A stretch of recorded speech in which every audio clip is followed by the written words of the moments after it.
Bonjour à toutes et à tous et bienvenue sur Radio J. Merci d'être avec nous de 15h à 16h30 avec mon invité aujourd'hui, un écrivain et philosophe, notamment passé par la radio pour chroniquer ses pensées. Et justement, que pense-t-il de la vie, de cette vie et de notre monde dans son regard? Raphaël Enthoven nous parlera de son livre Krasnaïa, récit tiré de La ferme des animaux de George Orwell, qui nous apprend que nous avons beaucoup à tirer de la nature, mais étrangement, lui s'est beaucoup inspiré des hommes. Pour nous en parler, philosophons alors avec Raphaël Enthoven pour cette 40e émission déjà, tout de suite en direct sur notre Facebook Live, radioj.fr et sur Radio J. Radio J. Vous écoutez Radio J. Bonjour Raphaël Enthoven. Bonjour Cyrielle, enchanté. C'est un plaisir de vous avoir parmi nous, réciproque. Nous permettre d'entendre votre douce voix sur l'antenne de Radio J. Alors bien sûr, nous allons parler de Krasnaïa dans un instant, votre nouveau récit, mais d'abord le début. Raphaël Enthoven, vous avez 46 ans, vous êtes né le 9 novembre 1975. Oui. Dans le 13e arrondissement de Paris. Oui. Vous êtes fils de Jean-Paul Enthoven et de Catherine David, tous deux écrivains, entre autres. Après votre baccalauréat, vous faites Hippocagne et Cagne. En 95, vous intégrez l'école normale supérieure et obtenez l'agrégation de philosophie en 99. Et très vite, vous enseignez et donnez des cours dans des lycées, universités, ainsi qu'à Sciences Po et Polytechnique. D'où vient cette passion pour la verve ? Ah non, c'est pour l'enseignement. C'est pas la verve, c'est pour l'enseignement, qui vient de deux choses. D'abord, quelque chose qui m'est venu très tôt, qui est que l'impossibilité d'apprendre quelque chose sans avoir envie de le transmettre, quel que soit ce qu'on apprend d'ailleurs, que ce soit de l'histoire, de la philosophie, de l'escalade, peu importe. C'est cette impossibilité-là. Et la deuxième chose, c'est l'expérience vertigineuse qui consiste à être sur scène, sur une estrade, pour faire cours. Et le moment où, quand on fait cours, on ne s'appartient plus tout à fait. C'est-à-dire qu'on est vraiment au service de ce qu'on raconte et où on s'oublie complètement. Et on est au service de ceux à qui on parle. Et j'avoue que ce genre de déprise de soi, ce genre d'oubli de soi sur l'estrade didactique, sur l'estrade pédagogique, a été pour moi une expérience fondatrice. Voilà. Vous auriez pu faire du théâtre, de la comédie. J'ai fait du théâtre. Oui. J'ai fait du théâtre pendant des années. J'en ai pas fait mon métier, voilà, tout simplement. Oui, voilà. Au départ, c'est l'enseignement, la transmission. C'est l'enseignement et c'est l'expérience, encore une fois très étrange, c'est l'enseignement de la philosophie. C'est-à-dire que quand vous enseignez la philosophie, vous n'enseignez pas simplement un contenu, vous n'êtes pas simplement comptable de ce que vous... On peut pas raconter de conneries. On peut pas raconter n'importe quoi. Mais le contenu passe après la position de problème ou l'interprétation de problème qui les rend indéfiniment féconds. Et donc, quand vous parlez en philosophie, il n'y a pas grand sens à préparer son cours ou à lire le cours qu'on a préparé. Il faut éprouver cette expérience qui consiste à ne pas savoir où on va, tout en allant pas à pas, tout en y allant pas à pas. Tout et allant ça, quand même aussi quelque part. C'est un mélange de nécessité et de finalité ouverte, l'enseignement, et c'est pour ça un régal sans égal. Alors vos principaux thèmes portent sur l'esthétique de la délicatesse, sur la naissance de la tragédie, la philosophie politique autour du thème Mais le c'est ce que pouvoir, j'enseignais, ça, oui. une force faible, ou encore cette question, un autre monde est-il possible? Et alors la transition Un autre monde est-il impossible? Est-il impossible? Oui, pardon. Et alors la transition est tout trouvée et justifie votre goût de la fiction que vous avez quelque part rendu réel avec Krasnaïa. Ah, peut-être. Mais alors, ce que vous citez là, ce sont les cours que je donnais, effectivement, entre 25 et 30 ans. C'était mon premier poste à Lyon 3, puis à Sciences Po. C'était il y a fort longtemps. Krasnaïa m'est venu plus tard, beaucoup plus tard, à la faveur d'abord de la lecture d'Orwell, de la relecture d'Orwell et du sentiment qu'en lisant Orwell à mes enfants, eh bien on pouvait lire La ferme des animaux, donc le texte d'Orwell, à la fois au premier degré comme une histoire marrante d'animaux qui prennent le pouvoir dans une ferme, et au second degré naturellement comme l'analogie à laquelle Orwell lui-même nous invite.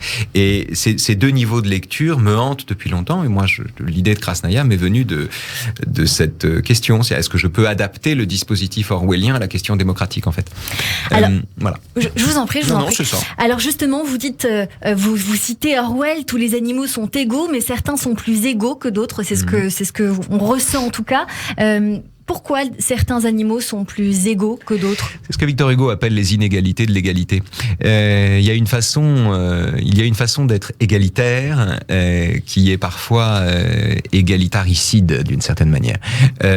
Alors, dans la cité des animaux, ça prend plusieurs formes. Il y a d'abord le fait que sous une loi identique, il y a des gens très riches et il y a des gens très pauvres. Et que donc, d'une certaine manière, les gens très riches sont plus égaux, si j'ose dire, que les gens plus démunis. Mais il y a aussi une certaine façon de lutter pour l'égalité ou de croire qu'on lutte pour l'égalité qui consiste à valoriser comme telle ou telle appartenance et à considérer que telle ou telle appartenance est structurellement négligée, bafouée ou honnie. Et poser ce postulat martyrologique. Et donc, c'est une autre façon d'introduire de l'inégalité au nom de l'égalité. Donc il y a à la fois, si vous voulez, le fait des disparités sociales sous une loi qui est censée garantir des droits universels, et ça, toutes les sociétés y sont confrontées. Et il y a le fait plus paradoxal de croire qu'on augmente l'égalité en augmentant le séparatisme en réalité, ou en augmentant l'injustice, ou en séparant les individus sur fond d'identité. Alors on l'a bien compris, vous parlez de politique oui. Dans ce livre. Dans le livre d'Orwell, l'histoire se déroule donc dans une ferme dans laquelle les animaux se révoltent, prennent le pouvoir et chassent les hommes. Dans votre livre, c'est un peu différent. Oui. Ce sont les animaux qui sont au pouvoir, notamment Vladimir, un cheval impuissant, incapable de diriger tant sa mollesse l'y contraint et préfère arrondir les angles plutôt que de décider. Est-ce que quelqu'un en particulier vous a inspiré? Si vous me permettez, il n'est pas impuissant, il est pris à pic. Oui. Oui, il est pris à pic et impuissant. C'est-à-dire qu'il est aussi politiquement impuissant qu'il est sexuellement vigoureux. Ce qui a son importance parce que il va, en cas de problème, en cas d'objurgation, en cas de dilemme, d'alternative, qui impose la fermeté du gouvernant, comme il est incapable d'être ferme en qualité de gouvernant, il va chercher sa fermeté ailleurs. Donc c'est très important, ça lui permet précisément de rester un mollasson, d'être si vigoureux sexuellement. Et donc pour ça, le personnage de Vladimir est à la fois débonnaire et sympathique et en même temps totalement inadapté aux fonctions de gouvernant parce que c'est quelqu'un qui est structuré par la peur de déplaire. Alors, c'est une qualité qui peut vous permettre d'arriver au pouvoir. Tout le paradoxe d'une démocratie, c'est que les qualités qui vous permettent d'arriver au pouvoir ne sont pas les qualités qui vous permettent de l'exercer. Pour devenir président, vous devez flatter tout le monde. Pour être un bon président, vous devez déplaire à la majorité des gens parce que ce que vous faites, c'est que vous êtes le mandataire imparfait de désirs disparates. Donc c'est inévitable. Et donc Vladimir, c'est celui qui n'arrive pas à assumer la fonction du potentat. C'est-à-dire c'est celui qui n'arrive pas à trancher. C'est celui qui, par exemple, quand une hermine vient le voir en lui disant « un renard a bouffé mes petits hors dévoration », donc il n'avait pas le droit de le faire, et Vladimir, qui n'a pas envie de se fâcher avec les renards, qui veut pas vexer l'hermine, mais qui est quand même obligé de reconnaître un forfait, un délit, dit « mais la vraie question, c'est de comprendre pourquoi le renard a voulu te priver de ta descendance. Qu'est-ce qui pousse un frère à te priver de ta descendance? Interrogeons-nous sur les raisons pour lesquelles le renard a voulu manger tes enfants. Et ainsi, nous allons avancer dans le sens de plus de solidarité. » Mais la méconnaissance du crime ou l'esquive de la culpabilité chez Vladimir provoque des catastrophes parce que, évidemment, quand un politique est incapable de nommer les choses, il suscite la colère qu'il veut conjurer. Vous parlez des dévoreurs, des dévorés, la gauche, la droite, les riches, les pauvres, vous l'avez évoqué il y a quelques secondes, les réussites, les échecs, les beaux quartiers, les banlieues. De qui parlez-vous concrètement, dans le concret, si on analyse le fond des choses, Raphaël Enthoven? Concrètement, alors, ce ne serait pas analyser le fond des choses que de vous donner un équivalent transposé. C'est-à-dire que de vous dire, un tel c'est François Hollande, un autre c'est Marine Le Pen, un troisième c'est Éric Zemmour, etc. Il y a des traits qui demeurent. Ce sont des types humains. En réalité, mais l'avantage de la métaphore animalière, de l'analogie animalière, c'est que les personnages que vous créez sont des hybrides. Moitié animaux, moitié humains, moitié comptable du personnage, dont il conserve quelques traits significatifs, suffisamment pour faire marrer le lecteur. Mais en réalité, libres de tout cela, et allant eux-mêmes ailleurs, c'est-à-dire avec un autre destin. J'ai créé des types démocratiques. Vladimir, c'est la figure de celui qui, en démocratie, répond oui d'accord, mais enfin tout de même à toute forme de problème. Digna, c'est la figure de celle qui professe la haine sans avoir les moyens de la haine qu'elle professe. Tout ça existe en démocratie, qu'on donne des noms ou pas à ceux qui les incarnent.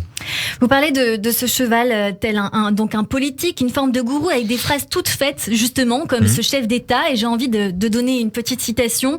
Il tente de rassurer son peuple qui ne fait absolument pas l'unanimité. C'est quand même honteux, poursuivit le petit âne, que lorsqu'un incendie dévaste notre communauté, notre chef, notre guide, à qui nous avons un jour imprudemment remis notre liberté, nous arrive en retard et au lieu de nous indiquer la marche à suivre, se contente de répéter les mêmes formules vides. Nous sommes ravagés, nous pleurons nos morts, nous pensons nos plaies, nous souffrons corps et âme, et toi, tu cites un autre mort. On ne peut pas s'empêcher de penser aux attentats ou encore aux feux de forêt, puisque je sais que vous avez fini ce livre, il me semble, au mois d'août 2021. On a vu les feux de forêt en Californie, en France, partout ailleurs. Voilà, on pense notamment aux phrases que l'on entend dans la presse avec Darmanin, qui en effet cite les choses en disant bon voilà, mais ça va quand même, 2-3 blessés, 6-7 blessés. Voilà. Oui, effectivement, oui. En cas de tragédie, l'intérêt du pouvoir est de minorer ce qui s'est passé et l'intérêt des victimes est de faire valoir ce qu'elles ont vécu. En la circonstance, la situation est un tout petit peu différente parce que, en fait, le problème que pose l'incendie liminaire, l'incendie de départ dans Krasnaïa. C'est le torchon qui brûle, hein. Bah oui, mais c'est pas seulement le torchon, c'est que c'est un incendie qui n'est pas consécutif à un orage. C'est-à-dire que c'est un incendie dont la société des animaux, qui a besoin de dissoudre la culpabilité pour vivre ensemble entre herbivores et carnivores, ils ont besoin de penser qu'il n'y a pas de coupable. Que la culpabilité n'existe pas, que si un carnivore bouffe un herbivore, c'est qu'il a faim et que c'est pas de sa faute, si vous voulez. Donc ils ont besoin de penser comme ça, ils ont besoin de raisonner comme ça. Le problème de l'incendie, c'est que mettre le feu à la prairie et tuer des animaux, enfin, rien ne l'excuse, rien ne le justifie. Donc on est obligé d'admettre, que comme c'est pas un orage, c'est un animal qui l'a fait, et 2, si un animal l'a fait, c'est donc qu'il y a des animaux criminels. Et là, ça change tout. Et alors du coup, les démagogues s'en emparent, en particulier Bagato, qui est donc le vieil anon qui grandit plus, sauf des sabots. Et la particularité de ces sabots, c'est que comme ils sont très grands, ils lui permettent de se redresser. Petit tour de force qui lui permet de se redresser pour, avec les sabots antérieurs, désigner des coupables comme ça, en les montrant du sabot. Et il est celui qui prospère sur la faiblesse du pouvoir, sur l'indécision du pouvoir. Il est celui dont l'éloquence s'engouffre à chaque fois dans les failles, les béances laissées ouvertes par un souverain indécis. De la même manière que les démagogues prospèrent chaque fois qu'on a un falot qui est à la tête de l'État. Est-ce que c'est chercher un coupable alors que finalement tout le monde est un peu coupable ? Ou alors c'est chercher un coupable. La société des animaux a plusieurs façons de chercher un coupable. Tantôt, elle est tentée de croire que le coupable, c'est celui qui, par son incurie, par sa fausse altitude, par ses discours lénifiants, n'a pas su prendre acte des catastrophes et des tensions qui minaient la société. Tantôt, la société des animaux, ne trouvant pas de coupable pour un crime pour lequel elle a besoin d'un coupable, se propose de voter pour savoir qui est coupable, d'élire un coupable. C'est-à-dire que la question de la vérité passe après la question du suffrage. Dans une hyper-démocratie, la vérité passe après la souveraineté de tous. Et donc, la souveraineté de tous s'empare de cela. Les animaux souffrent d'un mal démocratique, d'une pathologie démocratique aiguë qui consiste à confondre l'égalité des droits et l'équivalence des compétences.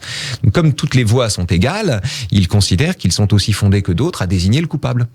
Allons encore un petit peu plus loin. Vous parlez de l'animate en péril et non pas des animaux en péril. L'animate, est-ce que c'est le gouvernement, tout simplement ? C'est l'animature, c'est l'institution de Krasnaïa. C'est le principe, ça peut être la présidence, ça peut être la monarchie, ça peut être ce qu'on voudra. C'est-à-dire, c'est toute tutelle verticale, mais désignée. Verticale mais choisie. C'est pour ça que la monarchie s'y prête un peu moins. Ou alors c'est une monarchie très constitutionnelle.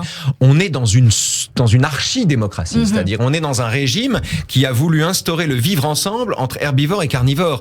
Et donc on est dans un régime qui a dû passer un certain nombre des concessions considérables, notamment introduire de l'égalité dans l'animalité, et aussi, pour ce faire, diluer le sentiment de la loi du plus fort. Donc on est dans une hyper-démocratie, et qui en réalité souffre autant que les autres régimes. Et alors, ce que dit Vladimir de cette hyper-démocratie, j'aime beaucoup son personnage, donc il est sympathique, Vladimir. Je me suis bien marré à décrire Vladimir. J'aime beaucoup, et donc on peut penser à Vladimir Poutine, mais on n'y est pas du tout. Enfin, on cherche. Pas exactement. On n'y est pas du tout, mais on cherche forcément au travers de votre livre les figures politiques que vous voulez donner. Il dit notre tâche, notre principe et notre horizon, notre héritage, notre espoir commun. Ce que nous devons accomplir ensemble est renouveler inlassablement, pattes à pattes, bravo. C'est la patte à patte. C'est la concorde et la paix. C'est pourquoi, et je le dis avec force, nous devons comprendre l'autre avant de le juger. C'est le seul chemin. Sans compréhension, nul avenir. Toutes les autres voies, oui, sont des impasses. Vous croyez en ce discours qui ne satisfait pas les animaux de Krasnaïa ? Non. Non, et pourtant c'est pas con. Parce que quand il dit la trêve ne suffit pas, ce que nous recherchons c'est la concorde, c'est une intuition de Spinoza. C'est dans le traité politique. Spinoza explique la différence entre la trêve et la concorde. La trêve, c'est quand on met les soucis sous le tapis, c'est quand on met ce qui fâche sous le tapis, on évite les sujets qui fâchent à table. Si vous voulez, le vendredi soir, on est là et on va pas parler des trucs qui fâchent. Bon. Et puis, ça dépend chez qui. Voilà, ça dépend chez qui, bien sûr. Et ça dépend des vendredis. Et la concorde... La concorde, c'est autre chose. La concorde, c'est la possibilité de se disputer sans s'engueuler. Ce qui n'a rien à voir. Et c'est ça, en principe. C'est apprendre à travers l'échange. C'est apprendre à travers l'échange et c'est à faire l'épreuve de la confrontation. Ou c'est faire l'expérience selon laquelle deux vérités antagonistes sont parfois complémentaires. La concorde est à ce prix. Et donc, il fait implicitement référence à ça. Mais en réalité, ce qu'il dit là, c'est qu'il essaie de noyer le poisson. On doit accomplir patte à patte la réunion des animaux, on va tous s'entendre, je vais tous aller vous voir, etc., etc. Tout pour éviter de dire qu'il y a un coupable, qu'il y a un meurtrier, qu'il y a un assassin et que la loi va devoir s'en occuper. C'est surtout ça qui m'intéresse. C'est cette modalité de la langue de bois qui passe par l'altitude. C'est cette façon qu'on a d'esquiver le débat en passant par l'altitude. Vous savez, à la façon dont les politiques disent souvent, quand vous leur posez une question embarrassante, c'est pas ça qui intéresse les Français. Ça, c'est extraordinaire. Par exemple, pas plus tard que ce matin, si vous demandez à Anne Hidalgo pourquoi il y avait si peu de monde à son meeting, elle vous dira, écoutez, franchement, vous croyez que c'est ça qui intéresse les Français? Voilà. C'est-à-dire que... Attendez, Raphaël Enthoven, parce que là, vous parlez d'Anne Hidalgo, j'ai l'impression qu'il y a une petite critique quelque part, alors que pourtant, vous êtes un de ses grands soutiens, il me semble. De Anne Hidalgo? Oui, un petit peu. Pas du tout. Vous l'avez soutenue il n'y a pas si longtemps. Non, je soutiens Anne Hidalgo. Je trouve Anne Hidalgo toujours ponctuelle au rendez-vous essentiel de l'universalisme, de la République et de la laïcité. Ce qui n'est pas courant au Parti socialiste. Et donc je suis très admiratif de cette constance chez elle sur les questions de l'antisémitisme, de la République, de l'universalisme, de la laïcité. Anne Hidalgo ne passe aucun compromis et ça, je trouve ça admirable et vraiment, il faut le dire à sa gloire. Pour le reste, Anne Hidalgo est aussi l'enfant de son parti, c'est-à-dire l'enfant d'un parti qui ménage structurellement la chèvre et le chou. C'est-à-dire que c'est quelqu'un qui, par exemple, quand on lui parle de passe vaccinal, explique qu'elle est favorable au passe vaccinal, mais qu'elle est contre le principe de l'amende. C'est-à-dire que c'est quelqu'un qui, en toute chose, vous dira oui, d'accord, mais enfin tout de même. Ceci ne fait pas une proposition, si vous voulez. On n'est pas candidat sérieux à la magistrature suprême quand tout ce qu'on est capable à offrir, quand tout ce qu'on est capable d'offrir, c'est des atermoiements. Ça me fait penser. Vous dites dans le titre d'un chapitre de votre livre, quand les punitions sont rares, les lynchages sont fréquents. Oui. Ça me fait un petit peu penser à ce que vous dites finalement, parce que les punitions se font rares, donc on en profite justement, avec cette histoire de vaccin, c'est compliqué. Alors le problème d'une loi qui ne s'applique pas, c'est qu'elle est paradoxalement secondée et contredite par ceux qui se font justice eux-mêmes. Un monde où, au nom de la compréhension, comme dit Vladimir, ou parce qu'on s'attache à comprendre les gens avant de les juger, on dissout le crime dans l'explication. Le renard a mangé les hermines, c'est pas bien, mais enfin, il avait faim, il faut comprendre. Bref, cette ambition de comprendre, qu'on retrouve, si vous voulez, chaque fois qu'en cas d'attentat, on parle de l'enfance misérable des terroristes. Il faut comprendre. Bien sûr. C'est-à-dire, cette façon de donner de la profondeur à son discours, qui est en réalité une façon d'esquiver la réalité qu'on a sous les yeux. Tout à fait. Cette modalité du déni qui se vit comme un approfondissement. Eh bien, c'est ça l'ennemi, si vous voulez. L'ennemi n'est pas d'augmenter la compréhension à l'intérieur des animaux, au contraire. L'ennemi, c'est de s'abriter derrière le fait de soi-disant les comprendre pour nier le fait de la culpabilité. Et alors, quand la loi absout le meurtrier, que reste-t-il à la victime ? Il lui reste plus qu'à se faire justice elle-même.